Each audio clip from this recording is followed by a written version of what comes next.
That's why sinabi ko, Iglesia ni Cristo. So, kasi ang Iglesia ni Cristo, normally, hindi mo talaga makorap. Hindi natatanggap ng pera, alam ko kasi mayor ako. You cannot easily corrupt a member of an Iglesia ni Cristo who is a policeman or soldier. Yan, that is the explanation. Ito na yung panahon. Ginawa lang natin ang trabaho natin na dalhin ang akusado doon sa korte. Which is yun naman talaga ang mandato ng polis. And now that he is already there, manood tayo kung paano niya depensa ng kanyang sarili doon sa mga akusasyon ng kanyang mga accusers being presented now to the neutral party, which is the ICC. I just would like to tell him that huwag sana tayong magpakalasing sa power. Yun lang, huwag tayong magpakalasing sa kapangyarihan. Because all these things shall pass. Hindi ito, walang forever dito. At temporary, yung power mo ngayon, nasigang-siga ka, na kaya mo pagsabihan yung former president na hihilain ko yan, that's too much. Hindi po forever na ikaw ay nasa poder. Yon ang mensahe ni Senador Bato de la Rosa para kay General Nicolas Torre. Kung maalala ninyo, sa Quadcom by lumabas yung sinabing hinahanap ni dating Pangulong Rodrigo Duterte na PNP na INC member ang mangunguna sa kampanya kontra droga. Dahil may paniniwala siya kaugnay dito. Pero nagkataon lang ba na kung PNP na miyembro ng INC ang hinahanap niya, PNP na general na miyembro ng INC ang humuhuli din sa kanya. At di lang yan, ating sasagutin din dito bago tayo pasok sa punto por punto. Itong Ipalagay natin kasi itong taong ito madaya ito eh. Si Tampered nang kakatyan ng bahagi ng video mo tapos i-out of context niya kung ano yung sinabi mo. Yan yung ginagawa niya kadalasan kay Munting Kaalaman eh. Pero liliwanagin namin, ipalagay lang natin na merong mababasa na Iglesia Katolika Apostolika Romana. So di talaga nila matanggap basta ipalagay na lang. Oh. At ito din ang ating tatalakayin mga kapatid. Samahan ninyo ako. Kasi manalingan, pag palaging inulit-ulit ay magmukha talaga ng katotohanan para sa ating mga kapatid na kulang ang kaalaman. Ang pagkadaya ay maranasan sa iba't ibang paraan. Pero napakasakit pag madaya tayo sa pananampalataya. Dahil nanganib pati ang ating kaluluwa. Viva Cristo Rey! Pro Dio et Ecclesia! Kumusta? Welcome sa ating live. Ito yung lingkod Brad Windel Talibong muling makasama ninyo sa pagkakataong ito. Yun mga kapatid, no, napansin nyo na sa Quadcom hearing lumitaw na ipinag-utos talaga. Di pa man umupo si dating Pangulo Rodrigo Duterte noon na INC miyembro na PNP ang hinahanap niyang mangunguna sa kampanya kontra droga. Balik natin ha. That's why sinabi ko, Iglesia ni Cristo. So, kasi ang Iglesia ni Cristo, normally, hindi mo talaga makorap. Hindi natatanggap ng pera, alam ko kasi mayor ako. You cannot easily corrupt a member of an Iglesia ni Cristo who is a policeman or soldier. Yan, that is the explanation. Ito na yung panahon. Ginawa lang natin ang trabaho natin na dalhin ang akusado doon sa korte. Which is yun naman talaga ang mandato ng polis. And now that he is already there, manood tayo kung paano niya depensa ng kanyang sarili doon sa mga akusasyon ng kanyang mga accusers being presented now to the neutral party, which is the ICC. I just would like to tell him that wag sana tayong magpakalasing sa power. Yun lang, wag tayong magpakalasing sa kapangyarihan. Because all these things shall pass. Hindi ito, walang forever dito. At temporary, yung power mo ngayon, nasigang-siga ka, na kaya mong pagsabihan yung former president na hihilain ko yan, that's too much. Hindi po forever na ikaw ay nasa poder. At kahit na si dating PNP Chief Bayalde palabas din ng pahayag kaugnay kay General Torre. Ang una kong maiisip is bastos. No? Bastos in a way na hindi siya na-accord ng due process din. No? Puwersahan, nandun. So, nandun yung nakita naman po natin, di ba? Na kung paano siya natrato. Halos sabihin niya na kung hindi ka tatayo dyan, kakalad ka rin kita, iakyat kita. How can you say that to a former president? Yun ang reaksyon nila na sinabi talaga ni General Torre na kalad ka rin. No? Dahil matagal na din naghintay sila si General Torre na mapasakay sa jet si dating Pangulong Rodrigo Duterte. Pero bago dyan mga kapatid, okay, ating acknowledge din ang mga pumasok ngayon.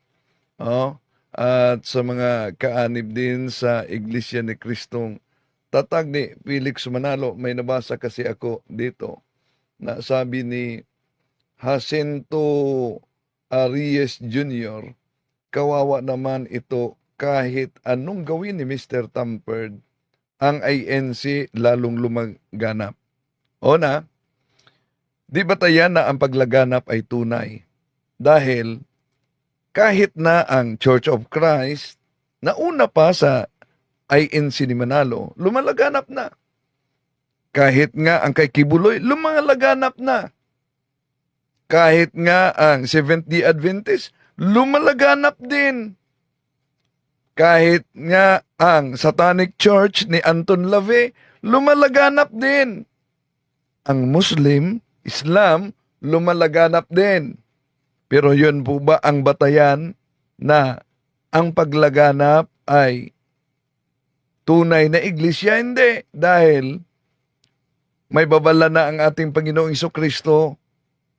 Ang babala ng ating Panginoong Jesucristo, San Mateo 24:24, lilitaw talaga ang mga bulaang mga ngaral at maraming madaya nila. Kaya, dahil nabot na ta sa debate, yon ang palusot tampered na. Pero kitang-kita nyo naman kung paano sila mismo pala ang nagtampered, lalo na sa mga aklat Katoliko. Di po ba? At di lang yan, isa-isahin natin. Ibalik natin itong miyembro ng INC na tatag ni Felix Manalo dahil ano daw ang One Holy Catholic Apostolic Roman Church, ayon sa kanya, ay lumalabas lang sa 17th century. Saan kaya galing niya yan? Pakinggan natin muna, Ipalagay natin. Kasi sandali lang. Yung sinabi ni, may pahayag ito pala. Ito. Ipalagay natin kasi itong taong ito madaya ito si Tamperd nang kakatyan ng bahagi ng video mo tapos i-out of context niya kung ano yung sinabi mo. Yan yung ginagawa niya kadalasan kay Munting Kaalaman pero liliwanagin namin so ikakat umano para mag-out of context. Yun ang ginawa natin sa Munting Kaalaman. Una, paano nagiging out of context yung pahayag ni Munting Kaalaman na siya mismo ang nagsabi Siya mismo ang nagsabi na si Manalo ay higit sa ating Panginoon Jesucristo. Balikan natin ha. Si Kristo ay tao. Si kapatid na Felix Manalo, anghel, hindi sa kalagayan. Kasi akala nila, kapapanood nila ng TV, akala nila anghel may pakpak eh. Si Felix eh. Hinahanapan nila, asan ang pakpak ni Felix? Hindi po anghel si Felix sa kalagayan, kundi sa gampanin. Di ba? At yung sinasabi nila, mas mataas daw si Kristo, ay mas mataas daw anghel kaysa kay Kristo. Nasa Biblia oh. Basahin natin ha, Hebreo 2:9. Basahin ko ha. Ngunit kung tungkol kay Jesus, alam natin na sa maikling panahon, naging mas mababa ang kalagayan niya kaysa sa mga anghel. Kita? Anong mas mababa? Mas mababa si Kristo sa kalagayan. O, see? Out of context ba yan na galing mismo sa turo ng kasama mo na ang imagine ang ating Panginoon Jesucristo mababa sa kalagayan kumpara ni Felix Manalo. Pero hindi daw yan ang ayon sa mga ministro ninyo, hindi yan ang opisyal na aral ninyo. Oh? Sinasabi rin ng iba na dahil sa kinikilala natin na anghel, si kapatid na Felix Manalo, at ang pagkakilala naman po natin sa Panginoong Hesukristo ay tao, lumalabas daw po na mas mataas ang pagkilala po natin sa kapatid na Felix Manalo kaysa sa ating Panginoong Hesukristo. Napakagandang pagkakataong ito, kapatid na Jenmark, na sagutin natin ang argumentong ito ng iba. Dahil sa mga mahal na kaibigan, kung gagawin lang po sana ng tao ang pagsusuri, at dahil doon ay malalaman po niya ang tunay na kahulugan ng salitang anghel, hindi niya sasabihin na mas mataas ang ating pagtingin, kapatid na Jenmark, kay kapatid na Felix Manalo kaysa ating Panginoong Jesucristo. Oh, so dito pa lang, nagkukontrahan na ang aral ninyo. Oh, nagkukontrahan talaga. Halimbawa, ipalagay lang umano na ang One Holy Catholic Apostolic Church mabasa sa isang version ng confraternity. Pero ang argumento niya dito, din yan pwedeng magamit. Bakit? Pakinggan natin. Liliwanagin namin, ipalagay lang natin na merong mababasa na Iglesia Katolika Apostolika Romana sa Mateo 16:18 ng confraternity version, ipalagay natin na merong mababasa. Tama ba ang salin kung ganun ng confraternity version? Bakit namin yan ang itinanong namin sa inyo mga kababayan? Una, ang pangalang Iglesia Katolika Apostolika Romana, para sa inyong kaalaman, 17th century lang na-formalize. Okay, 17th century na formalize daw ang Iglesia Apostolika Katolika Romana. Before ka magpahayag ng ganyan, dapat mag-study kang mabuti, lalo na sa opisyal na aral ng INC na ang may akda ay si Felix Manalo. Sandali. Nang sinabing 17th century, ibig ba sabihin yung palaging ginagamit nila na Aklat Katoliko, Discourses of the Apostles' Creed, page 191, in 1870, at the Vatican Council, the name One Holy Catholic Apostolic Roman Church, the name Catholic Church was proposed, but it was rejected. Yan. The bishops assembled unanimously decided upon this official name, the One Holy Catholic Apostolic Roman Church. Sadali muna. Sabi niya dito na ano daw? Iglesia Katolika Apostolika Romana, para sa inyong kaalaman, 17th century lang na-formalize. 17th century. Kung ang batayan mo ay ang Discourses of the Apostles' Creed in 1870 at the Vatican Council, ang tanong, yun po bang 1870 para sa mga kaanib ng Iglesia ni Manalo? 17th century ba yan? 1870, at the Vatican Council, the name Catholic Church was proposed, but it was rejected. The bishops assembled unanimously decided upon this official name. Doon ba nagsimula ang One Holy Catholic Apostolic? Hindi. Idiniklara lang ang di mabagong katotohanan. Bakit? Pakinggan muna natin ang kanyang argumento. 17th century lang kadalasan o umugong na ginagamit ng simbahan. Hindi po yan ginamit, yung buong pangalan na yan, 17th century pababa. Well, di daw ginamit ang pangalan yan 17th century pababa. Naku, research naman pag may time. Bakit? Ano po ba ang mabasa natin? Tingnan natin. Sa kanilang Pasugo Magazine, etong kanilang sulo. Yung sulo ay opisyal yan na aklat mismo ng INC. Ang tanong, ano po ba ang mabasa sa kanilang opisyal na aklat na ang may akda ay si Felix Manalo? Kung 17th century lang, opisyal lumabas ang One Holy Catholic Apostolic Roman Church. Kaya, payo natin, research naman pag may time. Basahin niyo ang pahina 29 at 30 ng Ang Sulo. May akda niya si Felix Manalo, founder ninyo. Ang Sulo sa ikatitiyak sa Iglesia Apostolica Katolika Romana ni Felix Manalo, page 2930, ang Pasugo 1947. Ano nakasulat? Ito, ang pitsang ito, 325 Anno Domini, ang unang ganap at pangkalahatang kapulungan ng buong daigdig ma-Kristyanismo. Ito ang nagpapakilala ng tiyak na pagpasok sa iglesia ng mga Kristiyano. Sa pulong na ito, sumipot ang bagong relihiyon na siyang pinamagatang Iglesia Katolika Apostolika Romana. O 325 ayon kay Felix Manalo, nasa aklat ninyo yan. Kaya bakit sinabi niyang di pwedeng gamitin ang One Holy Catholic Apostolic Roman Church?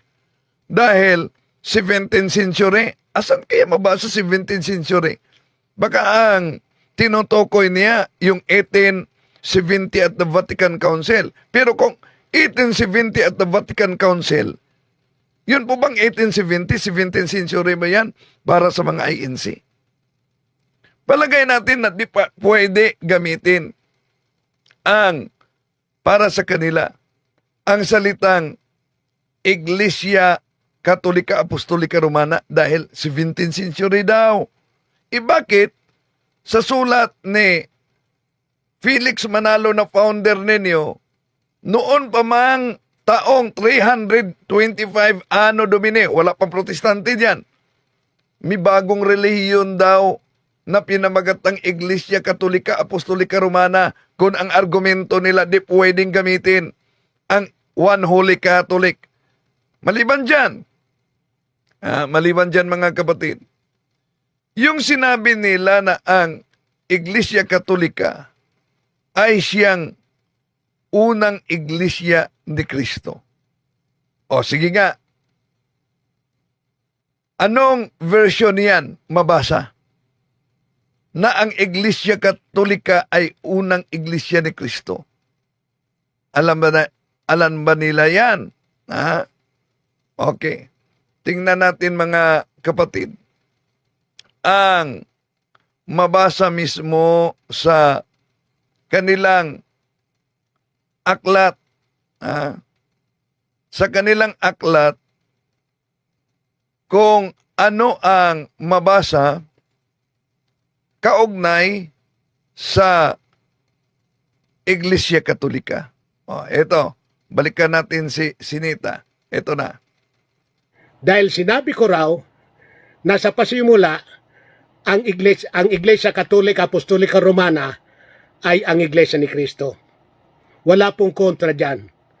Talaga pong sinabi... So, walang kontra ha? Ang mga kasama ninyo na ang Iglesia Katolika ay siyang Iglesia ni Kristo. Pag di mabasa sa Biblia, di paniniwalaan. Ito lang, anong version? Dahil di kayo maniniwala ng confraternity. Iwan ko kung maniniwala ba kayo sa iba pang salin. Sandali, hanapin natin. Napansin nyo mga kapatid, kahit nga ang aklat na ang pamagat, sa original Greek Bible, may mabasa tayo sa Acts chapter 9 verse 31, Himien on Ecclesia Catholis, Teis Judaias kay Galalias kay Samarias. So ang Ecclesia Catholis ay ginamit na Acts of the Apostles. Gawa ng mga Apostolis, Kapitulo 9, versikulo 31. Ngayon, kung nakasulat yan, meron bang tinatawag na Protestant scholar na nagkumpirma na yung Greek sa Acts chapter 9 verse 31 ay Katoliko? Okay. Ito ang aklat na mabasa natin mga mahal na kapatid. Ang pamagat, The Marks of the Scripture, Rethinking the Nature of the Bible, Daniel Castro and Robert Wall, page 89. This local church, like many others, finds it necessary to footnote with the clarifier universal so that people are not confused by the term Catholic, the term universal. What does it mean? On turning the etymology of Catholic, one notices that Greek roots suggested according to the whole. One of the places where the word praise is found in Scripture is Acts chapter 9, verse 31, Catholis. O say, Catholis. Ngayon, sa iba pang salin, Protestante, eto, iwan ko kung di ba nila na-research ito sa kanila mga kapatid na may saling ganito. Protestante ito. Anong mabasa? And besides the Jews, I have chosen people among the Gentiles. Them I must call and gather to me. The Jews and Gentiles shall be one Catholic church under me, their only universal head and shepherd. Say, di lang yan. Alam nyo naman kung ano ang palusot nila dito. Tampered. Ito. Protestant na salin din ito. Kaya, ang palusot nila dito talaga mga kapatid, tampered na. Bakit? Ginamit natin ito dahil hinahanap nila, may mabasa ba letra por letra. Sa saling ito, iba din ang nakasulat sa isang Baxter paraphrase na Protestant. Dahil anong mabasa natin sa John chapter 10 verse 16? Ito ang mabasa mga kapatid. Yea, my chosen people of the Jews are now my known and noted flock. But I have other sheep also beside you, even the Gentiles, which are not of your fold, but shall have a fold of their own. Thereof shall be united into one body of the church with you. So as the Jews and Gentiles shall make up one holy Catholic church under me, their only head. See? Ito yan. Mabasa. Kaya, kung para sa kanila ang aral na di mabasa sa Biblia, di dapat paniwalaan. Aber, itong pahayag ni Sinita. Sinabi ko raw na sa pasimula ang Iglesia Katolika Apostolika Romana ay ang Iglesia ni Kristo. Wala pong kontra dyan. Talaga pong sinabi ko yan na ang Iglesia Katolika Apostolika Romana yan ay napatatag. Ang kahulugan po niyan ay hindi pasimula ng organisasyon, kundi yan po sa pasimula ay Iglesia ni Kristo at yan po ay nagbuhat pa sa panahon ng pang-apostol. O, see? Nagbuhat pa sa panahon ng mga apostol. Sasabihin naman, out of context, pahayag ninyo yan. Kahit si Sandoval, yun din ang pahayag. Na out of context ba yan? Ang linaw sa pahayag nila, mga kapatid. Kaya, maliban na pinakita na natin ang daya ni Ramel Parva sa debate namin, imagine, iniwasan nila ang pahayag ng moderator. Pero yung Biblia na klarong-klaro tulad sa nabasa natin dito, gusto nilang ipadeklara na daya. Pero, ayon kasi sa kanyang pahayag, ba't kailangan yung mandaya baguhin? Ito ang malinaw na daya sa kasama mo na si Cesar Sinita. Tingnan ang gamit na Biblia, oh. Nagandinikitan ko raw ito. Bueno, bubuksan natin Titingnan bubuksan natin niya. yung Apokalipsis 13:18. Tingnan natin kung may dikit. Ayan. Ito po ang lugar na yun. Ito po. Ito po. Ayan po yun. Tingnan nyo. Tingnan Ayan. nyo. Wala daw dikit. Kaya nga, ito dahilan na si Sinita ay pinahinto na ng mga ministro ng INC dahil palaging nabutata. No? Ito, tingnan niyo mga kapatid, wala daw dikit. Walang dikit daw. Balik natin Ito po. Ito po. Ayan po yun. Ayan po yun. Kung may dikit man yan, so may palusot pa. Kung may dikit man yan, napansin nyo ba? Dinikitan? Hindi. Di po ba malinaw na ginupit mismo? Pero, ang palusot dito, alam nyo anong palusot? Ay, Depinsor Katoliko ang gumawa dito o kaya si Monsignor Abriol daw. hindi ako ang may gawa. Depinsor Katoliko nun, si Mr. Rolly Tesorero, siguro. O di kaya, baka si Monsignor Abriol din. Kasi si Abriol noon buhay pa. Inyo, talibugok. Yan talaga. Basta mabutata na talaga ay ad hominem na ang atira nila, mga kapatid. Bakit? Yun pa lang. Ginupit na. Ipakita natin, sabi ni Lorenzo Advincilia Jr., asang gupit na? Imposible naman, di mo nakita. Pakita natin, muli, mga kapatid. Talagang dinikitan ko raw. Talagang dinikitan ko raw. Sige. Ipalakihin natin. Tingnan ninyo yung salitang at. Ito. Bueno, bubuksan natin. Bubuksan natin. Titingnan natin yung Apokalipsis 3:18. Tingnan niyo sa TV screen ninyo. Tingnan natin kung may dikit. Tingnan natin kung may dikit. Ito po ang lugar na yun. Ito po. Ito po. Ayan po yun. Yan po. Ayan po yun. Yan. Ano yan?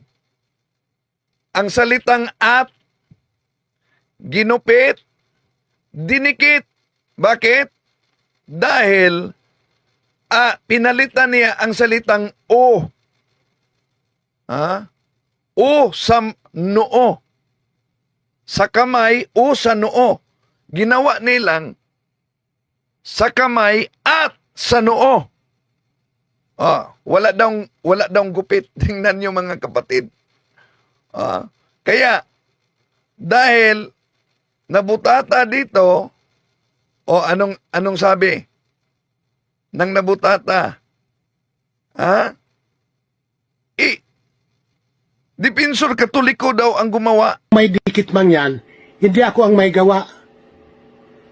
No, ang palusot, kung may dikit man yan, hindi daw siya ang gumawa.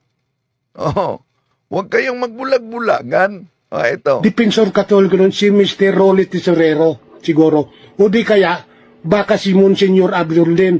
Kasi si Abriol noon buhay pa. Inyo talibong. Kaya galit niya. Talibugok. Yan na.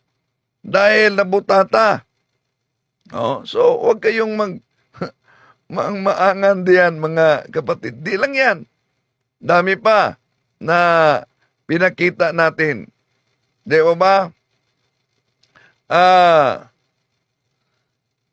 Ang INC gumagamit ng aklat Katoliko. Ano yung aklat na Katoliko?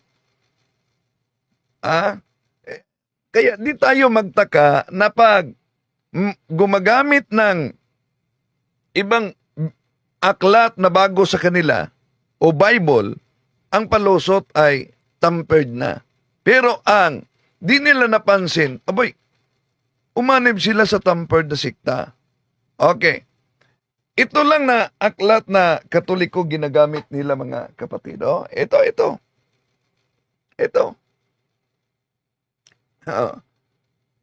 Ginamit nila ito. Pero magtaka kayo, umaabot sa pahina, pansinin ninyo ha? Sa aklat po nila na pinamagatang ang aking birhing. Ito. Ang aklat na pinamagatang ang aking birhin. Ano ang sabi sa naturang aklat? Pakita natin ha, mga kapatid.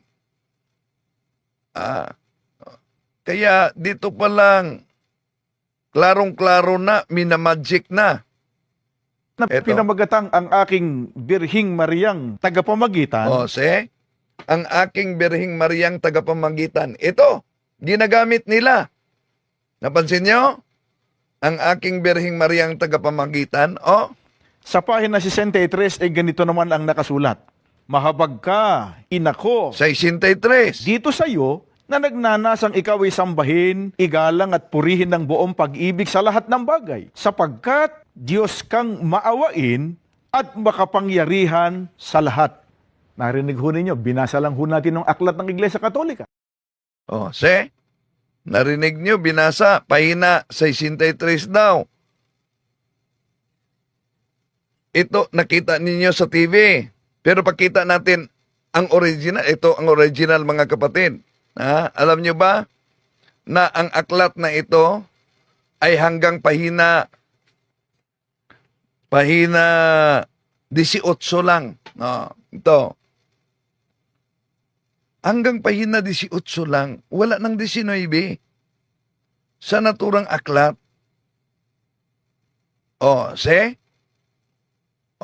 Hanggang pahina 18.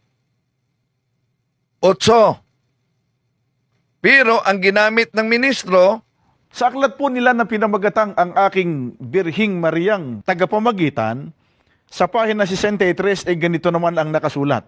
Mahabag ka, inako, dito sa iyo, na nagnanasang ikaw ay sambahin, igalang at purihin ng buong pag-ibig sa lahat ng bagay, sapagkat Diyos kang maawain at makapangyarihan sa lahat. Narinig ho ninyo, binasa lang ho natin ng aklat ng Iglesia Katolika. At hindi lang yan sa debate namin naalala nyo, debate namin Parba, yung aklat na How did the Catholic Church, binago niya ang nabasa. Kaya, kung nasaktan man ang ating mga kapatid, lalo na sa kaanib sa iglesia ni Manalo, magiging gabay sana ninyo ito, lalo na sa mga nagsaliksik sa paghanap ng katotohanan. Okay? So, imagine, yes, totoo yan. hanggang 18 lang. Pagkatapos, umabot sa 63. Ano yan? Ha? At di lang yan. Ganon pa, yung kay Parba. Di po ba pinakita na natin kung paano nila minadjik ang Aklat Katoliko? Bakit? Muli pakita natin kay Parba. Dahil talaga namang daming mga kapatid nating na biktima sa ganito mga kapatid. Pero ulitin natin, di po natin layunin na saktan ang ating mga kapatid, pero magiging gabay sana nila ito sa paghanap ng katotohanan. Ito, balik natin si Parba, ha? Ito ang pagbasa ni Parba sa aklat na ito, oh. Pero ang mastermind, matubari sa inyong libro, gusto na ko, they altogether fantastic to say that the remote beginning, Ano daw? The altogether fantastic to say. the remote beginning, they altogether fantastic to say that the remote beginning of the Catholic Church go back to the horrible day when Lucifer, yung yawa again, flung against heaven. Sa debate namin yan. Pero pakita ko ang nakasulat. Ang pagbasa niya, the altogether, oh. Ito. Pero ang mastermind, matubari sa inyong libro, gusto na ko, they altogether fantastic to say that the remote Napansin nyo ba pag magbasa sila, di na nila ipakita, banggitin kung anong pahina. Bakit? Takot sila na mabutata. Pero butata pa rin. beginning, they altogether Di all together daw. Pero ito ang nakasulat mga kapatid. the remote beginning, Ano ang nakasulat?